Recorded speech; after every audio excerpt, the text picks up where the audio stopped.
Hi. എങ്ങനെ ഒരു digital leader ആവാം, how to become a digital leader എന്നുള്ള വിഷയത്തെ കുറിച്ചാണ് ഈ ഒരു വീഡിയോയിലൂടെ നിങ്ങളുമായി ഞാൻ ഷെയർ ചെയ്യുന്നത്. ഞാൻ എന്റെ സ്ക്രീൻ ഒന്ന് ഷെയർ ചെയ്യാം. 6 പോയിന്റ്സ് ആണ് ഈ ഒരു വിഷയത്തിലുള്ളത്. ഒന്ന്, നിങ്ങളുടെ പർപ്പസ് ഫൈൻഡ് ചെയ്യുക എന്നുള്ളതാണ്. നമ്മളോട് തന്നെ ചോദിക്കുക, എന്തുകൊണ്ടാണ് ഈ ഒരു ഡിജിറ്റൽ സ്പേസിൽ നമ്മൾ ലീഡ് ചെയ്യുന്നത്? നിങ്ങളുടെ ഒരു മീനിങ് ഫുൾ ആയിട്ടുള്ള മിഷൻ അലൈൻ ചെയ്യുക, ഈ ഡിജിറ്റൽ പ്രസൻസിൽ അലൈൻ ചെയ്യുക.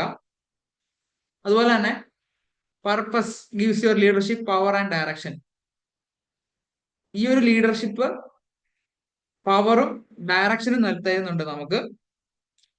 രണ്ടാമത്തെ പോയിന്റ് വരുന്നത് കെയർ ഫോർ പീപ്പിൾ. നമ്മൾ ആളുകളെ കെയർ ചെയ്യുക, ഒരു ട്രാൻസാക്ഷൻ ബേസിസ് ആയിട്ടല്ല, അല്ലാതെ ആളുകളെ കെയർ ചെയ്യാനായിട്ട് ശ്രമിക്കുക. ടെക്നോളജി നമ്മളെ കണക്ട് ചെയ്യുന്നുണ്ട്, പക്ഷെ നമ്മൾ മൂലം മറ്റൊരാളുടെ ലൈഫിൽ ചേഞ്ച് ചെയ്യാൻ പറ്റിയാൽ അതാണ് ഏറ്റവും വലിയ കാര്യം. അതുപോലെ തന്നെ നമ്മളൊരു ഹ്യൂമൻ ആയിരിക്കുക. ഡിജിറ്റൽ കമ്മ്യൂണിക്കേഷൻസിൽ നമ്മളുടെ വേറെ ഒത്തിരി വെച്ചുകെട്ടില്ലാതെ നമ്മളായി തന്നെ ആയിരിക്കാനായിട്ട് ശ്രമിക്കുക. മറ്റുള്ളവരെ സപ്പോർട്ട് ചെയ്യുക, ഉയർച്ചയിലും താഴ്ചയിലും നമ്മളുടെ ടീമിനെ സപ്പോർട്ട് ചെയ്യാനായിട്ട് ശ്രമിക്കുക, നമ്മളുടെ ഓഡിയൻസിനെ കേൾക്കാനായിട്ട് ശ്രമിക്കുക. മൂന്നാമത്തെ പോയിന്റ് എന്നുള്ളത് become A life long learner.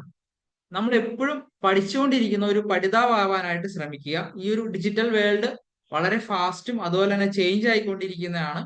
നമ്മളുടെ മൈൻഡ് സെറ്റും അതിനനുസരിച്ച് ഗ്രോ ആവാനായിട്ട് ശ്രമിക്കുക. വളരെ ക്യൂരിയസ് ആയിട്ട് പല കാര്യങ്ങളും പഠിക്കാനായിട്ട് ശ്രമിക്കുക. പുതിയ ടൂൾസ് പഠിക്കുക, അതുപോലെ തന്നെ ട്രെൻഡ് എന്താണെന്നുള്ളത് പഠിക്കുക. എപ്പോഴും ഒരു സോഫ്റ്റ് സ്കിൽസ് നമ്മൾ പഠിക്കുന്നത് നമുക്ക് വളരെ അധികം പ്രയോജനപ്പെടും. അതുപോലെ തന്നെ നമുക്ക് അറിയില്ലാത്ത കാര്യങ്ങൾ അറിയില്ലാന്ന് തന്നെ പറയാനായിട്ട് ശീലിക്കുക. നാലാമത്തെ പോയിന്റ് എന്നുള്ളത് അഡാപ്റ്റ് ക്വിക്ലി, സ്റ്റേ കാം. വളരെ പെട്ടെന്ന് ടെക്നോളജി കാര്യങ്ങളൊക്കെ നമ്മൾ പഠിച്ചെടുക്കാനായിട്ട് ശ്രമിക്കുക. പെട്ടെന്ന് പാനിക് ആവാതിരിക്കുക. ഗൈഡ് ചെയ്യാനായിട്ടും അതുപോലെ തന്നെ ചേഞ്ചസ്, മാറ്റങ്ങൾ വരുന്നതിൽ നമ്മൾ പാനിക് ആവേണ്ട ആവശ്യമില്ല. അഞ്ചാമത്തെ പോയിന്റ് എന്നുള്ളത് നമ്മൾ കമ്മ്യൂണിക്കേറ്റ് ഒതന്റിക്കലി. വളരെ വളരെ നല്ല ഒതന്റിക് ആയിട്ട് തന്നെ കമ്മ്യൂണിക്കേറ്റ് ചെയ്യാനായിട്ട് ശ്രമിക്കുക. People follow leaders they trust, and trust comes from honesty. നമ്മൾ സത്യസന്ധമായിട്ട് തന്നെ കാര്യങ്ങൾ അവതരിപ്പിക്കാനായിട്ട് ശ്രമിക്കുക. സ്പീക്ക് ക്ലിയർലി, വളരെ വളരെ വ്യക്തമായിട്ട് സംസാരിക്കുക, ഇമോഷണലി സംസാരിക്കുക. നമ്മളുടെ അപ്രോച്ചിൽ ഒരു വിഷൻ ഉണ്ടായിരിക്കണം, അതുപോലെ തന്നെ റിയൽ ആയിരിക്കുക. Listen more than you speak.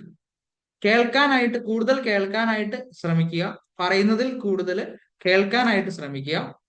അവസാനത്തെ പോയിന്റ്, ആറാമത്തെ പോയിന്റ് എന്നുള്ളത് മറ്റുള്ളവരെ വളർച്ചയിൽ നമ്മൾ അവരെ സപ്പോർട്ട് ചെയ്യാം. True digital leaders don't care followers, they grow more leaders. ലീഡേഴ്സിനെ വാർത്തെടുക്കാനായിട്ട് ശ്രമിക്കുക. നമ്മളുടെ നോളജ് ഷെയർ ചെയ്യുക, മാക്സിമം വാല്യൂ കൊടുക്കുക, മറ്റുള്ളവർക്ക് അവസരങ്ങൾ സൃഷ്ടിക്കുക, അവസരങ്ങൾ കൊടുക്കുക. അതുപോലെ തന്നെ celebrate others wins and grow. മറ്റുള്ളവരുടെ ഉയർച്ചയിലും അവരുടെ വിജയങ്ങളിലും സെലിബ്രേറ്റ് ചെയ്യുക. ഇന്നത്തെ ഈ ഒരു വീഡിയോ നിങ്ങൾക്ക് പ്രയോജനപ്പെട്ടുവെങ്കിൽ നിങ്ങൾക്ക് ഈ 6 പോയിന്റ്സിൽ ഏറ്റവും നിങ്ങൾ ഹൃദയത്തിൽ ടച്ച് ചെയ്ത ഒരു പോയിന്റ് കമന്റ് ചെയ്യുക. മറ്റൊരു വീഡിയോയുമായി നമുക്ക് വീണ്ടും കാണാം. Thank you all.